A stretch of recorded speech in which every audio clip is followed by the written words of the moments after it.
Bismillahirrahmanirrahim. Assalamualaikum warahmatullahi wabarakatuh. Alhamdulillahirrabbilalamin. Wabihi nasta'inu ala umuri dunya waddin. Wassalatu wassalamu ala asrofil mursalin. Wa ala alihi wassohbihi ajmain amma ba'du. Pertama-tama marilah kita panjatkan puji serta syukur kepada Allah Subhanahu wa Ta'ala yang telah memberikan nikmat yang melimpah kepada kita, sehingga kita bisa berkumpul di tempat yang insya Allah dimuliakan ini. Tidak lupa sholawat serta salam marilah kita panjatkan kepada Nabi Muhammad SAW beserta keluarganya dan para sahabatnya. Semoga kita semua mendapatkan syafaat dan petunjuk di hari kiamat nanti. Amin ya Allah ya Rabbal Alamin. Hadirin yang dirahmati oleh Allah, pada kesempatan kali ini saya ingin mengajak kepada hadirin sekalian untuk merenungkan beberapa ayat dari surah As-Sajdah ayat 7 hingga 10.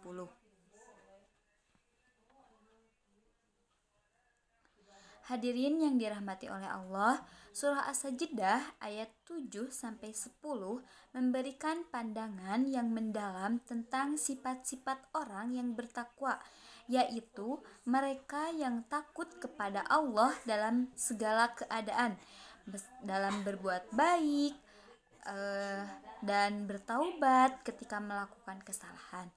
Dalam konteks teori konseling, jika kita kaitkan ayat As-Sajdah ayat 7-10 ini mengambil konsep tentang takwa seperti yang digambarkan dalam ayat-ayat ini dapat dikaitkan dengan teori keseimbangan, yaitu teori dari Carl Rogers. Nah, Rogers mengemukakan bahwa kesehatan psikologis tercapai ketika individu memiliki konsistensi antara realitas diri atau self-konsep dengan pengalaman hidupnya. Nah, dalam hal ini bertakwa dapat dilihat sebagai upaya untuk mencapai konsistensi spiritual dan moral yang sejalan dengan nilai-nilai agama dan norma sosial. Nah, salah satu contoh implementasi ayat ini adalah seorang individu yang mengalami stres berat di tempat kerja dan merasa frustasi. Dalam teori konseling, dia akan diajarkan untuk mengelola emosi dan amarahnya dengan cara yang produktif, seperti menahan diri untuk tidak merespon dengan kekerasan atau perilaku yang merugikan.